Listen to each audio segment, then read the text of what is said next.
नमस्कार। आप देख रहे हैं हॉर्नबिल टीवी। छत्तीसगढ़ की खबरों के हिंदी बुलेटिन हमर छत्तीसगढ़ में आपका स्वागत है। बिलासपुर जिले में धोखाधड़ी का एक बड़ा और सनसनीखेज मामला सामने आया है, जिसमें कोरबा के रहने वाले उज्जवल विश्वास पर करोड़ों की ठगी करने का आरोप लगा है।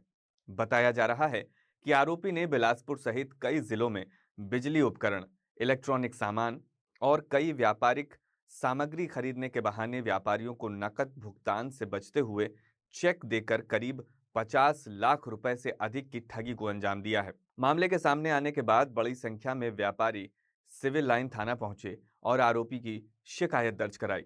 व्यापारियों ने बताया कि उज्जवल विश्वास खुद को प्रभावशाली व्यक्ति बताकर दुकानदारों से लाखों रुपए का सामान खरीदता था। वो अधिकांश दुकानों में ये कहकर नकद भुगतान से बचता था कि उसके पास फिलहाल कैश नहीं है, इसलिए चेक से भुगतान कर रहा है। किसी को 1 लाख, किसी को 2 लाख रुपए देकर चेक से वो सामान उठा ले जाता था और उसके बाद फोन बंद कर गायब हो जाता था। जब व्यापारी बैंक में चेक जमा करते तो वे बाउंस हो जाते। इस तरह अलग अलग दुकानों से लाखों रुपयों का सामान लेकर वो फरार होता रहा। पीड़ित व्यापारियों ने बताया कि इस तरह की धोखाधड़ी का शिकार 15 से 20 से अधिक दुकानदार हो चुके हैं। सभी व्यापारी जब सिविल लाइन थाने पहुंचे तो मामले को गंभीरता से लेते हुए पुलिस ने उज्जवल विश्वास के खिलाफ एफआईआर दर्ज कर ली। पुलिस ने तत्परता दिखाते हुए जो आरोपी भेज को दे रहा हूँ। गिरफ्तार कर लिया। Civil line TI Sumat Ram Sahu ने बताया कि नाम इलेक्ट्रॉनिक भूल गया दुकान संचालक विशाल पमनानी सहित कई व्यापारियों की शिकायत कोई पर नंबर दे मामला देंगे, आए रहते हैं दर्ज फोन किया पे। गया है। जांच में सामने आया है कि उज्जवल विश्वास पहले भी बिलासपुर आता था और बार बार यही तरीका अपनाकर अलग अलग दुकानों से महंगा सामान खरीदता था। वो जानबूझकर ऐसे बैंक खातों के चेक देता था जिनमें पैसा नहीं होता था। पुलिस ने बताया कि आरोपी के कई बैंक खाते हैं, लेकिन किसी में पर्याप्त राशि नहीं थी। पुलिस का कहना है कि आरोपी के खिलाफ धोखाधड़ी की कई शिकायतें और भी सामने आने की संभावना है, इसलिए जांच का दायरा बढ़ाया जा रहा है। वहीं व्यापारी वर्ग ने पुलिस से मांग की है कि आरोपी के खिलाफ कड़ी कार्रवाई की जाए और उन लोगों को भी सामने लाया जाए जो उसके साथ जुड़े हो सकते हैं। जिसको दिखो नाम मैं अब क्या है भैया, जिससे जिससे लिया हूँ, लेन देन किया हूँ ना, उसका भी नाम पैसा भी वापस किया हूँ, जिसको पैसा भी वापस किया, पूछ लीजिए, माजिद भैया पूछिए, उनको सामान लिया पैसा, हाँ बाकी का चेक बाउंस है। तो मैं बोला न्यायालय में भैया पटा दूंगा, इतना ही मेरे से गुनाह है। न्यायालय में हम लोग नहीं, मैं दुकान छोड़ के न्यायालय में चले जाएंगे। ये वो नहीं बोल रहा, गलती हुई है, कोई समझ में मेरे पापा जी का बहुत ज्यादा सीरियस कंडीशन है। एक ही जगह होगा, यही हाल जो नहीं लिया है सबसे लिया हुआ। अरे मत मार, जो बेचे हो ना सबको हम लोग को बता दो करके। मैं बोला भैया सबको बता देता हूँ मैं कहाँ क्या है, आप लोग मेरे साथ चलिए। मैं बोल रहा हूँ ज्यादा तो भैया बोल रहे हैं कि मैं सब चीज को लिखवा देता हूँ उनको। मैं बोला और मेरे को आप लोग साथ में चलिएगा, आपको तो दे दूंगा, नहीं दूंगा तो बोलिएगा। मोबाइल नंबर दिखा, ठीक है भैया। हाँ भैया लोग सब घेर के रखे हैं, मैं बोल रहा हूँ भैया घेरिए मत, मैं आपको सामने अपने घर पे घर का है, उसका घर कहाँ है, किराए में रहता है, घर बेचेगा भैया, स्वयं का घर और ऐसा घर बेच के दूंगा, चोरी चमारी करे तो हम लोग घर बेच के देंगे। इसका वहाँ बोल रहा है पैसा नहीं है, तेरे को कोर्ट कौन ले जाएगा, अभी देखते हैं कोर्ट लेके बन जाएगा। भैया एक उज्जवल विश्वास नाम का व्यक्ति है जो कि कोरबा का है। ये बिलासपुर में बहुत से दुकानदारों के पास जाके जिस दिन बैंकिंग बंद रहती है ज्यादातर, उस दिन जाके अपना कोटेशन बनाता है, एक प्रोफेशनल टाइप का पूरी बातचीत करता है। उसके बाद बोलता है भैया चेक दे देता हूँ, कैश नहीं है, 10,000 डाल देगा आपके अकाउंट में, लाख रुपए का माल ले लेगा। भैया किसी से 9 लाख का माल लिया, किसी से, और चेक काट के वो देके चले जाता है और वो चेक बाउंस हो जाता है। और ऐसे करीबन 10 से 15 व्यापारियों से वो बिलासपुर में, कोरबा में भी उसके नाम से पता चला है। और उसके बाद वो गालियां बकता है, जिसको जो करना है कर लो, प्रशासन से तो मैं ऐसे ही छूट जाऊंगा। विद रिकॉर्डिंग में हमारे पास बात। और अभी थोड़ी देर पहले बोलता है कि भैया मेरे को यहाँ से निकलवा दो। उसकी रिकॉर्डिंग है, मैं जुआ खेलता हूँ, जुआ में हार गया हूँ और मेरे को बहुत सारे, मेरे 10-20 लाख रुपए मेरे लिए कोई बात नहीं है, मैं करोड़ों का धांधली किया हूँ, विद रिकॉर्डिंग भी है। मुद्दा ये है कि ये सिर्फ प्रशासन से बच कैसे जा रहा है। और वो खुला बोला कि मैं प्रशासन, तो वो इतना गेम सेट करके खेल रहा है कि वाकई में हम उसका कुछ नहीं कर पा रहे। चेक बाउंस के बाद भी हम उसका कुछ नहीं कर पा रहे। उसका रीजन हमको अभी तक समझ नहीं आ रही है, ये ऐसा क्यों है। कौन कौन सी दुकान को टारगेट बनाता है? ये अभी तक Deepak enterprises, Meera creation, Avinash electrical, Vishal electrical, ऐसे बहुत बहुत सावरिया इलेक्ट्रिकल। और भैया आपके दुकान का नाम? डीप ट्रेडर जयराम नगर। उनसे तो वो 10 लाख रुपए का माल लिया है। तो ऐसे कर करके ये 70-80 लाख रुपए का सिर्फ हमको दिख रहा है, ये बड़ा गेम है। और ये जिनको माल बेच रहा है बोलता है कि मेरे पास अभी भी उनका 10-20 लाख रुपए बाकी है। तो क्यों बाकी है? मतलब वो उससे कंटिन्यू माल ले रहे हैं ना। कुछ दुकानदार बिलासपुर के हैं जो माल ले रहे हैं, कुछ कोरबा के हैं। तो ये अभी हम उसके लिए खड़े हुए हैं, पर उसको कोई डर नहीं है। जब आपका चेक बाउंस हो जाता है, जब इनसे बात करते हैं तो बात होती है, क्या जवाब मिलता है? कुछ जो करना है कर लो, प्रशासन मेरा कुछ नहीं कर सकता। रिकॉर्डिंग में है उसकी बात। और वो इतने अच्छे तरीके से बच जा रहा है कि और अविनाश इलेक्ट्रिकल, अविनाश चौधरी। दुर्ग पुलिस ने शादी का झांसा देकर महिलाओं को ठगने वाले एक ऐसे शातिर अपराधी को गिरफ्तार किया है जो वर्षों से फर्जी पहचान और झूठे वादों के सहारे महिलाओं की जिंदगी और उनकी जमा पूंजी लूटता आ रहा था। आरोपी का नाम वीरेंद्र कुमार सोलंकी बताया जा रहा है। पुलिस जांच में खुलासा हुआ है कि वो पहले से 3 शादियां कर चुका है, लेकिन फिर भी अखबारों में खुद को अविवाहित बताकर विज्ञापन देता था और नई महिलाओं को अपने जाल में फंसा लेता था। पीड़ित ने पुलिस को बताया कि सोलंकी ने उससे नजदीकियां बढ़ाकर शादी का भरोसा दिलाया और धीरे धीरे आर्थिक रूप से कमजोर कर दिया। 2021 से 2024 के बीच उसने गूगल पे, बैंक ट्रांजैक्शन और कैश हर तरीके से करीब 32 लाख रुपए हड़प लिए। कभी बीमार होने का बहाना बनाता, कभी जरूरी खर्च का हवाला देता, तो कभी गहने गिरवी रखवा कर गोल्ड लोन तक ले लिया। इस गोल्ड लोन की किस्तें आज भी पीड़ित भर रही है। इतना ही नहीं, 2024 में जब आरोपी दुर्ग आया तो घर में मौका पाकर 12 लाख रुपए कैश लेकर फरार हो गया। उसके बाद वो लगातार अपना ठिकाना बदलता रहा ताकि पुलिस की पकड़ में ना आए।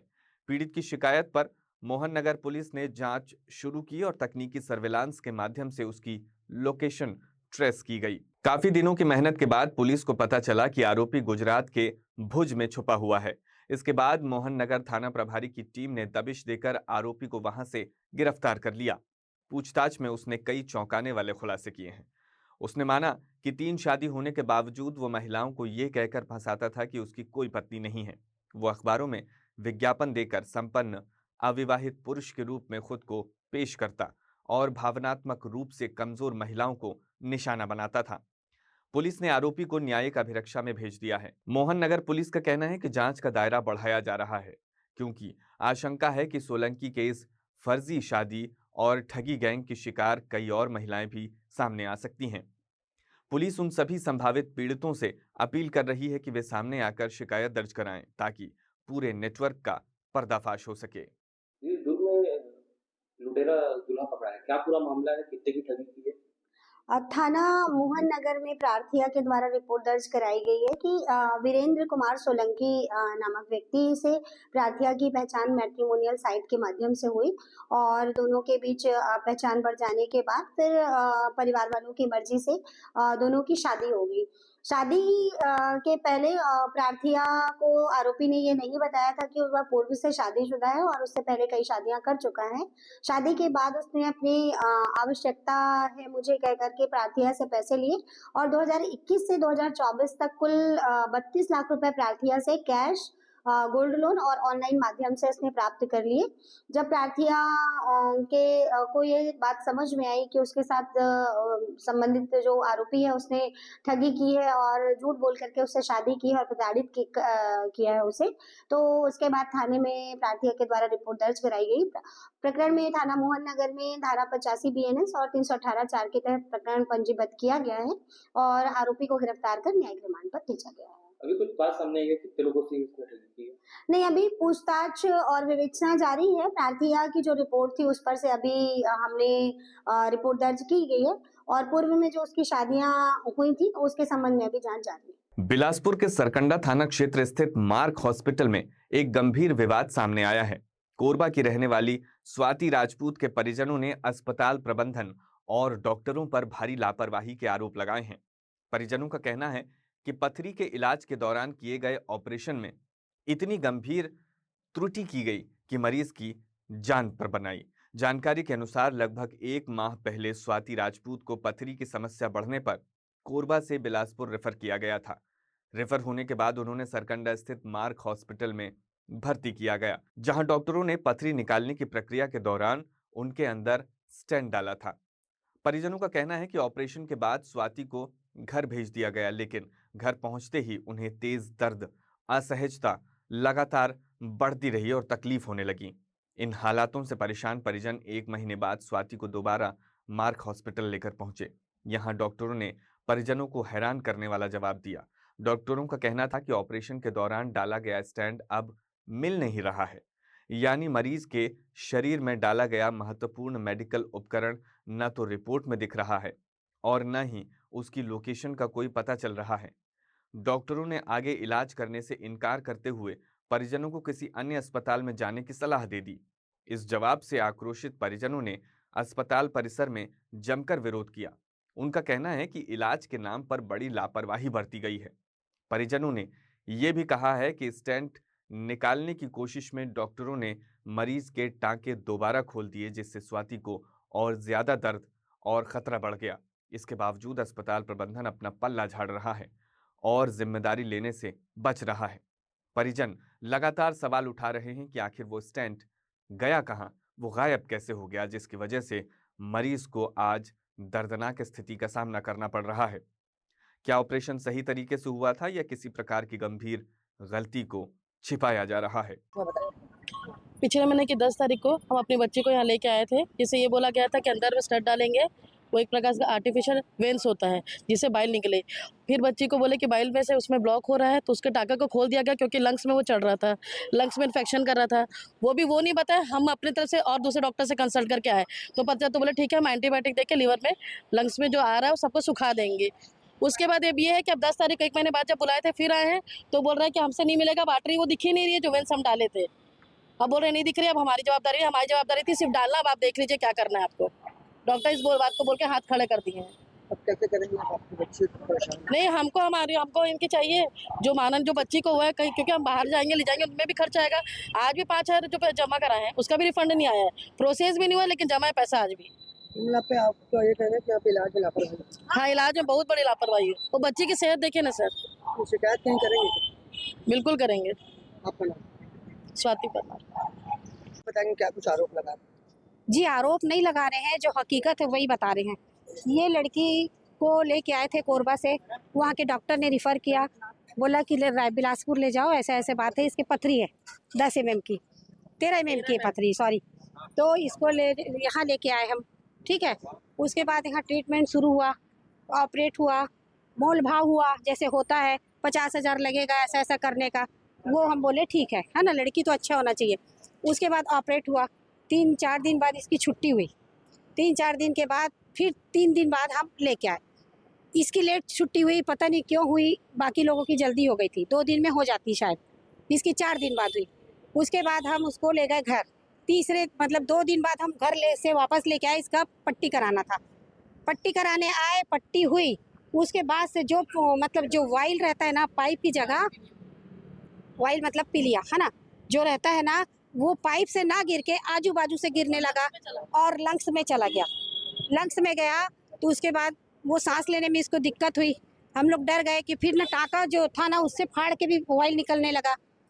ये देखिए इसमें दिखा रहा। उसके बाद इसको हम अस्पताल लाए, डॉक्टर को बताए, डॉक्टर बाहर भी गए थे और उनको ये बताया गया, फ़ोन में भी बताया गया उनको, हर हम डॉक्टर से जुड़े थे, बार बार उनको हम बता रहे थे कि ऐसा हो रहा है लड़की के साथ। बोले ठीक है, आप ऐसा करो कि एडमिट कर दो, है ना। तो हम ला के एडमिट किए तो फिर उसके बाद ना ये सांस लेने में थोड़ा सा दिक्कत जा रही थी इसको। फिर उसके बाद मैं आके थोड़ा हल्ला मचाई, जैसे अभी की ना वैसे चिल्लाई कि ऐसे ऐसा मेरी लड़की के साथ हो रहा है। तो फिर वो 10 बजे रात को आए। फिर उसके बाद उन्होंने क्या किए, लंग्स का पानी जो वाइल भर रहा था यहाँ लंग्स में, तो उनने क्या किए, टाँके को खोल दिए। जो टाँका लगा था, यहाँ का प्रबंधन अभी कुछ नहीं, शांत है, बोलते हैं ठीक हो जाएगी। हम हाँ, पैनिक मत करिए। अब उसके बाद आज 1 महीने बाद हम ले दे के उसको वो किए, भर्ती किए। फिर हमने फीस भरे, 20-30 जितना हज़ार लगा हमने दिए, ठीक है। ये अपना तो अकाउंट में पैसा पहले डलवाते हैं, ठीक, बाद में ट्रीटमेंट करते हैं। उसके बाद अभी क्या हुआ, 1 महीने बाद उसका स्टेंट निकलना था, जो स्टेंट डलता है, हर किसी को डलता है। अब उसके लिए कोई दूसरा डॉक्टर आता है, क्या नाम है उसका, समर सर, उनके वो आए, यहाँ की मशीन उनको नहीं जमी, वो अपने हॉस्पिटल ले गए। वहाँ पे उनने क्या किए, फिर से उसको डाले कैमरा, उसमें से देखे स्टैंड निकालने के लिए स्टैंड अंदर जा चुका था। वो बोले कि मेरे से नहीं बनेगा क्योंकि स्टैंड पूरा अंदर जा चुका है और यहाँ पे कोई भी डॉक्टर नहीं निकालेगा, आपको हैदराबाद जाना पड़ेगा या दिल्ली जाना पड़ेगा। तो ये पूछे कि नागपुर जा सकते हैं, तो बोले हाँ नागपुर जा सकते हो। नहीं तो अभी यहाँ का प्रबंधन क्या बोल रहे हैं? अभी प्रबंधन कुछ नहीं कुछ नहीं बोल रहे हैं। अब हमको इनसे चाहिए, हमने जितना पैसा दिए हैं यहाँ पे वो हमको वापस करे तो हम अपनी बेटी को जहाँ ले जाना हो वहाँ ले क्या जाएंगे। नाम है आपका? मेरे लड़की का नाम है स्वाति राजपूत और ये हुई थी 7 को। 10 को ऑपरेट था, उसके एक दिन पहले। मेरा नाम है दीप्ति सिंह, मैं जुना बिलासपुर ठाकुर देव मंदिर के पास रहती हूँ। बिलासपुर के इमली पारा क्षेत्र में 15 मई 2024 को नगर निगम द्वारा की गई बड़ी कार्रवाई का मामला 1.5 साल बाद एक बार फिर सुर्खियों में आने लगा है। उस दिन निगम ने अतिक्रमण हटाने की कार्रवाई करते हुए बुलडोजर चलाकर क्षेत्र की दर्जनों दुकानों को ढहा दिया था। कार्रवाई के दौरान ही व्यापारियों ने इसका कड़ा विरोध किया था, लेकिन प्रशासन ने जल्द पुनर्वास और दुकान आवंटन का वादा करते हुए उन्हें शांत कराया था। अब 1.5 साल बाद भी ये वादा पूरा नहीं हो पाया है। व्यापारी आरोप लगा रहे हैं कि अब तक किसी भी प्रभावित को दुकान आवंटित नहीं की गई है। जिस योजना के तहत दुकानें देने की बात कही जा रही है, उसमें दुकानों की कीमतें इतनी ज्यादा है कि छोटे व्यापारी उसे वहन करने की स्थिति में नहीं है। व्यापारियों का कहना है कि उनके लिए इतनी बड़ी राशि जुटाना लगभग असंभव है, जबकि प्रशासन ने तोड़फोड़ के समय उन्हें सस्ती और सहज सुविधा देने का भरोसा दिलाया था। दुकान टूटने के बाद से कई परिवारों की आर्थिक स्थिति खराब हो चुकी है।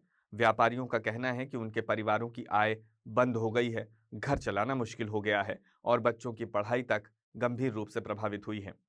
इन्हीं समस्याओं को लेकर व्यापारियों ने 1 दिवसीय धरना प्रदर्शन किया, जिसमें कई लोग भावुक भी हो गए। धरने में व्यापारियों ने कहा कि अगर जल्द ही उन्हें दुकानें आवंटित नहीं की गईं, तो वे मजबूर होकर सड़क पर उतरेंगे और उग्र आंदोलन करेंगे। कुछ व्यापारियों ने चेतावनी दी है कि स्थिति और गंभीर होने पर वे जिला कार्यालय में आत्मदाह जैसे कदम उठाने के लिए भी बाध्य हो सकते हैं।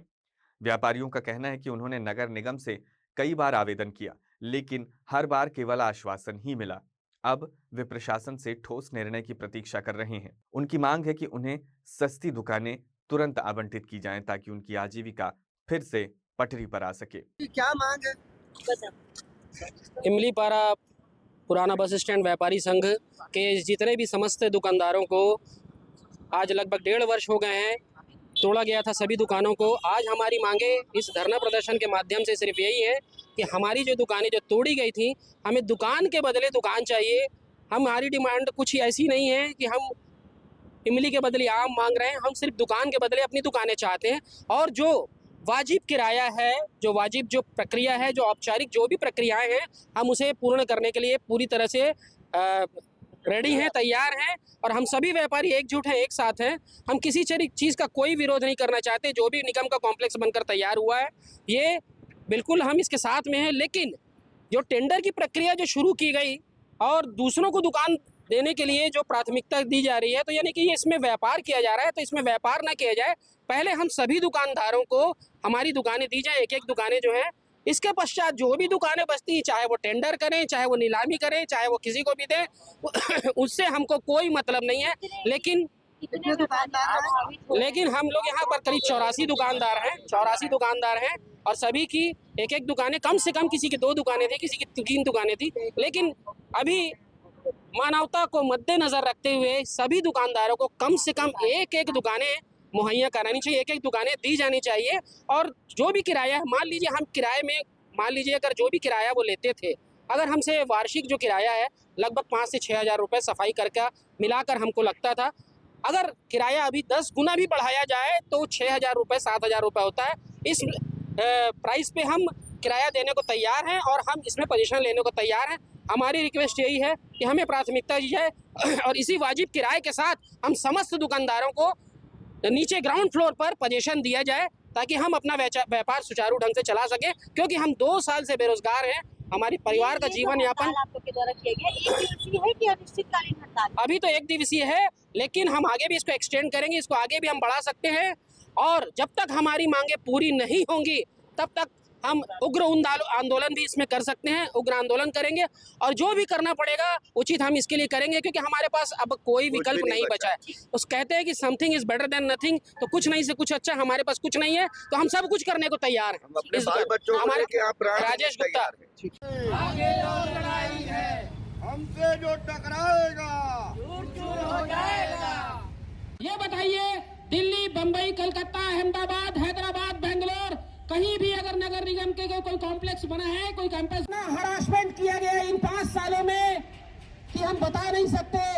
उसके बाद 2024 में जैसे ही सरकार से लेकर 2024 तक जब कांग्रेस की सरकार थी, कभी हमारे पास कोई नोटिस नहीं आया। और आगे और लड़ाई है, हमसे जो टकराएगा हो जाएगा। दुकान छोड़ दिए, फिर बस दुकान नहीं, अब दुकान के नहीं मिल रहा है, कहाँ जाएंगे व्यापारी? सीधा सीधा व्यापारियों को छला गया है और किसी के रोजगार को तोड़ने से पहले पुनः स्थापन करना ये सृष्टि का नियम भी है और ये कर भी रहे हैं। आज छोटे छोटे झोपड़ी को तोड़ने पर उनको मकान, दुकान छोड़ दिए, फिर बस दुकान नहीं, अब दुकान के नहीं मिल रहा है, कहाँ जाएंगे व्यापारी? सीधा सीधा व्यापारियों को छला गया है और किसी के रोजगार को तोड़ने से पहले पुनः स्थापन करना ये सृष्टि का नियम भी है और ये कर भी रहे हैं। आज छोटे छोटे झोपड़ी को तोड़ने पर उनको मकान दिया जा रहा है, लेकिन झोपड़ी तोड़ के मकान दे रहे हैं वो तो ठीक है, लेकिन रोजगार तोड़ के और रोजगार नहीं दोगे तो आदमी तो मर जाएगा, क्योंकि रोजगार से तो मेरा पेट चल रहा है, मेरे बच्चे चल रहे हैं, मेरे बच्चों का फीस चल रहा है, मेरा दाल चावल सब्जी रोटी चल रहा है।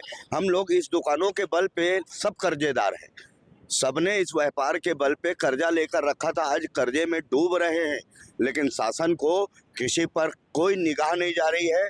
और इसमें अब उग्र आंदोलन होगा शहर में। ये आज एक जगह से तोड़कर और ऐसा व्यापारियों के साथ कर रहे हैं। आजकल वो नए बस स्टैंड, पुराने बस स्टैंड, शनिश्चरी, गोल बाजार, प्रताप चौक कहीं भी तोड़ना चालू कर देंगे। ये इनकी गुंडागर्दी नहीं चल पाएगी। अब ये गुंडागर्दी जो किए हैं, जो गुंडागर्दी के पूर्वक आके दुकान खुली और तोड़ के सामान को उजाड़ दिए, बर्बाद कर दिए लोगों को। ये निगम आयुक्त से लोगों कई बार बात कर चुके हैं, लेकिन अभी तक कोई रिप्लाई नहीं दे रहा है, ठोस जवाब देने को तैयार नहीं है और गुंडागर्दी पे उतर आए हैं। इस गुंडागर्दी को बंद करें और जनता के हित को और पेट को देखें, अन्यथा आदमी मरने पे आ जाएगा तो हमारे पास क्या विकल्प रहेगा? आत्मदाह कर लेंगे, कलेक्ट्रेट जाके फांसी लगाएंगे और क्या करेंगे? जब खाने को नहीं मिलेगा तो करेंगे क्या हम? विजय आहूजा, पुराना बस स्टैंड व्यापारी संघ। आज के बुलेटिन में बस इतना ही। मुझे दीजिए इजाजत। देखते रहिए हॉर्नबिल टीवी।